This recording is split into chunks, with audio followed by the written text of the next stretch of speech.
الرحیم السلام علیکم ورحمۃ اللہ وبرکاتہ۔ Mega news H D channel کے پلیٹ فارم سے میں Niaz Alam senior anchor person سب عمران خان صاحب کو عدالتوں سے ایک بار پھر ریلیف مل گیا۔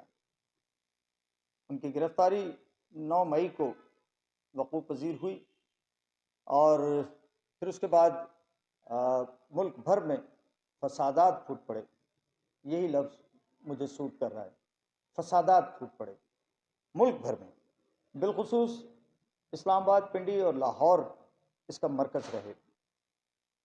پنجاب بھر میں جو لوگ عازم سفر تھے ان ایام میں، وہ 2-2 3-3 روز تک اپنے گھروں کو نہیں پہنچے، اور ایک عام پاکستانی فیملی جس کرب سے گزری ان 3 ایام میں، وہ ایک بار ہمیں یاد دلا رہی تھی کہ جب محترمہ بے نظیر بھٹو کی شہادت کا واقعہ پیش آیا تھا اور 3 روز تک ملک بھر میں جلاؤ گھیراؤ تھا اور مسافر پریشان ہوئے اور اپنے منزلوں کو نہیں پہنچ پائے، تو وہ جو خواہش پچھلی مرتبہ خان صاحب کی گرفتاری کے موقع پر انہوں نے ظاہر کی تھی اور غصے کا اظہار کیا تھا ورکرز سے کہ میری گرفتاری ہوئی اور آپ لوگوں نے کچھ نہیں کیا، تو اس دفعہ ورکرز نے حق ادا کر دیا ان کی سربراہی کا، بلکہ یوں کہیے کہ ان کی غلامی کا۔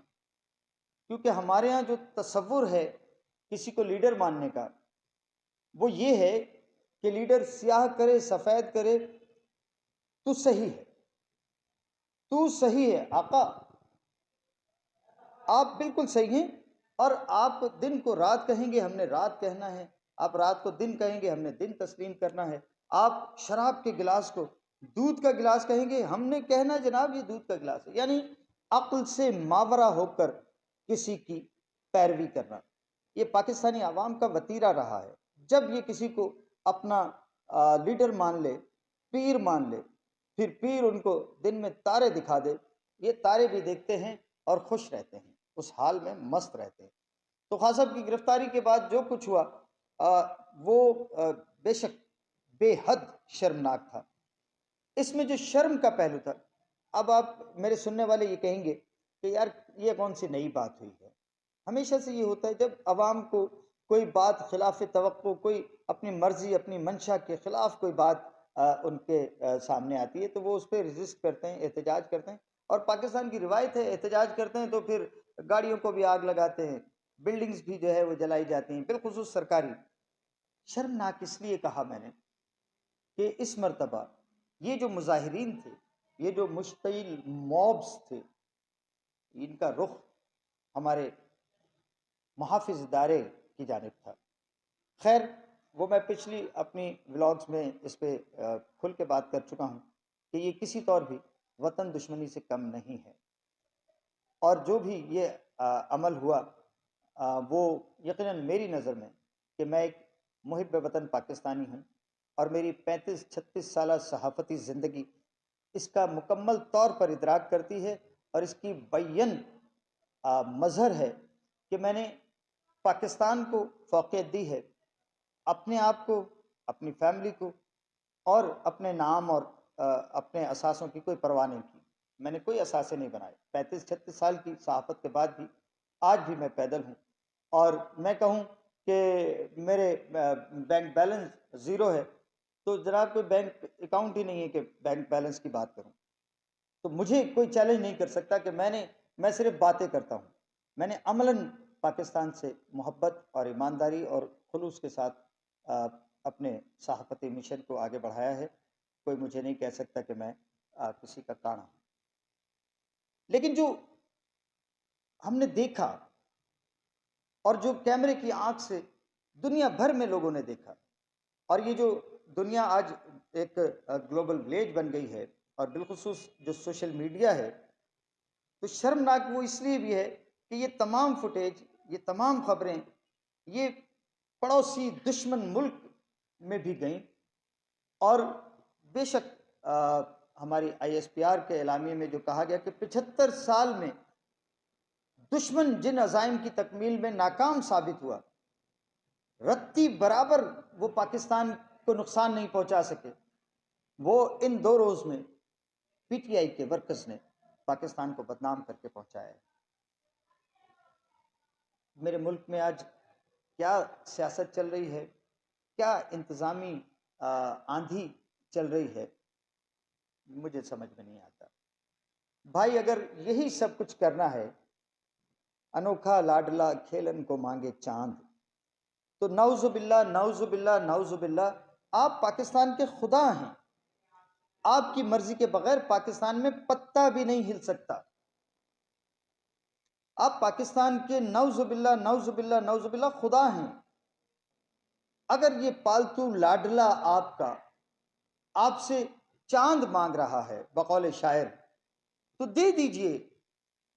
خدا سے بندے جو کچھ مانگیں خدا دیتا ہے، اس لیے کہ وہ دے سکتا ہے، اسے قدرت حاصل ہے، اور پاکستان کے روز و شب پر آپ کو بھی قدرت حاصل ہے۔ آپ جسے چاہیں اسے آپ ملیا میٹ کر دیں، اور جسے چاہیں آپ خاک سے اٹھا کے عرش پہ بٹھا دیں۔ اگر پاکستان کی ترقی اس میں مضمر ہے، اگر پاکستان کی بقا اس میں ہے کہ لاڈلا چاند مانگ رہا ہے اسے چاند دے دیا جائے، تو خدا کے لیے دے دیں۔ میرے پاکستان کے غریب پاکستانی وارثوں کو، جو پاکستان کے وارث ہیں، جن کا جینا مرنا اس پاکستان کی دھرتی کے ساتھ ہے، نہ جن کے بچے باہر جا کے یونیورسٹیز میں اعلیٰ تعلیم حاصل کرتے ہیں، نہ خود وہ کوئی چھٹیاں منانے کے لیے یورپ کی سیر کو جا سکتے ہیں، جنہوں نے روز و شب محنت کرنی ہے، مشقت کرنی ہے، اپنا خون پسینے کی طرح سے بہانا ہے، اور اپنے گھر کے لیے کچھ 100 روپے کما کے لے جانا ہے، اور پھر وہ 100 روپے جو کچھ 100 روپے اپنے گھر لے جا رہے ہیں، آپ نے مختلف ٹیکسوں کی مد میں وہ بھی اس سے چھین لینے ہیں۔ جینے دیجیے اسے خدا کے لیے۔ پاکستان کی سیاست کے، پاکستان کی ریاست کے خداؤ، میں ایک درد دل رکھنے والا پاکستانی، پاکستان سے محبت کرنے والا، ایک حقیقی محب وطن پاکستانی، میں دست بستہ التجا کرتا ہوں کہ ہم پاکستانیوں کو جی لینے دیجیے۔ ہمیں آپ اور کچھ نہیں دے سکتے، امن دے دیجیے۔ اگر عمران خان کو آپ نے غلطی کی ہے مسلط اقتدار سے ہٹا کر، اور اس غلطی کا آپ ازالہ کرنا چاہتے ہیں، اسے دوبارہ لا کے خدا کے لیے آج کی شب کر دیجیے۔ اس شب کو صبح نصیب نہ ہو، اور اس سے پہلے عمران خان مسلط اقتدار پہ بٹھا دیجیے۔ اگر پاکستان کے شہریوں کو، میرے ہم وطنوں کو، اس میں امن اور چین اور روزگار اور مہنگائی سے نجات مل سکتی ہے، تو خدا کے لیے یہ پپٹس کا کھیل بند کر دیجیے۔ یہ جو پی ڈی ایم اور یہ پی ٹی آئی اور یہ تماشے بند کر دیجیے۔ اگر آپ عمران خان کو صدر بنانا چاہتے ہیں اور سمجھتے ہیں کہ اسی میں آپ کی عزت بچتی ہے، تو اسے صدر بنا دیجیے۔ اگر اسے دوبارہ وزیر اعظم بنا کر آپ کی عزت بچتی ہے، اسے وزیر اعظم بنا دیجیے۔ ہمیں صرف اپنے بچوں کے لیے عزت سے، آبرو سے 2 وقت کی روٹی کمانے دیجیے۔ ہماری سڑکوں پہ یہ آگ کے کھیل نہ کھیلیے، ہم سے ہمارا چین سکھ نہ خریدیے۔ ابھی جو لاسٹ شہباز شریف کی گورنمنٹ تھی پنجاب میں، صوبائی حکومت، وہ وزیر اعلیٰ تھے، تو میں لاہور میں بھی کچھ عرصہ قبل ہی واپس آیا ہوں۔ جب میں لاہور آیا تھا تو شہباز شریف صاحب کی گورنمنٹ تھی۔ گرمیوں میں مچھر دیکھا میں نے، نہ سردیوں میں مچھر دیکھا۔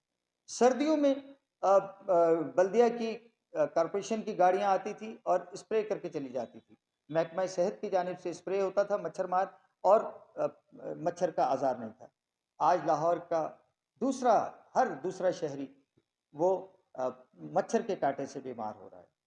مہنگائی اپنے عروج کو پہنچی ہوئی ہے، ملاوٹ جو ہے عروج پہ ہے، اور جس کا جی چاہتا ہے 2 گھنٹے میں کسی بھی شے کی قیمت دگنی ہو جاتی ہے، کوئی اس پر چیک اینڈ بیلنس نہیں ہے۔ ایک اچھا سا نظام ہمیں دے دیجئے، جس کو مرضی چاہے وزیر اعظم بنا دیں، جس کو چاہے وزیر اعلیٰ بنا دیں، پرویز الہی کو وزیر اعلیٰ بنا دیں، عمران خان کو وزیر اعظم بنا دیں، آپ کی مرضی پوری ہو جائے گی، آپ کی منشا پوری ہو جائے گی۔ ہمیں چین اور سکھ سے 2 وقت کی روٹی اپنے بچوں کے لیے کمانے دیجیے۔ ہمیں ہماری شاہراہیں کشادہ اور کھلی اور ٹریفک رواں دے دیجیے۔ ہمیں امن دے دیجیے، ہمیں سکھ دے دیں، ہمیں چین دے دیں۔ یہ جیسے کہا رانا ثناء اللہ نے بھی کہا، مریم اورنگزیب نے بھی کہا، اشارہ ہے، بہت بڑا اشارہ ہے کہ آپ انہوں نے براہ راست عدالتوں سے، معزز جج صاحبان صاحب سے انہوں نے یہ مشورہ انہیں دیا ہے، اور انہیں میرا خیال ہے کہ متنبہ کیا ہے کہ جناب آپ ان کے خلاف فیصلہ دے کے دیکھیے، یہ آپ کے گھروں میں بھی گھسیں گے، اور یہ بہت بڑا ایک الارمنگ میسج ہے۔ اگر اسی طرح سے آگ لگا کے، گاڑیاں جلا کے، فوجی تنصیبات پر حملہ آور ہو کے کوئی بھی گروہ اپنی بات منوا سکتا ہے، تو اس بدنامی سے بہتر ہے کہ انوکھا لاڈلا اگر کھیلنے کو چاند مانگ رہا ہے تو اسے چاند دے دیجیے۔ اللہ پاکستان کا حامی و ناصر ہو، پاکستان کے محافظوں کا حامی و ناصر ہو، پاکستان کے ہر پر امن شہری کا حامی و ناصر ہو۔ اللہ حافظ۔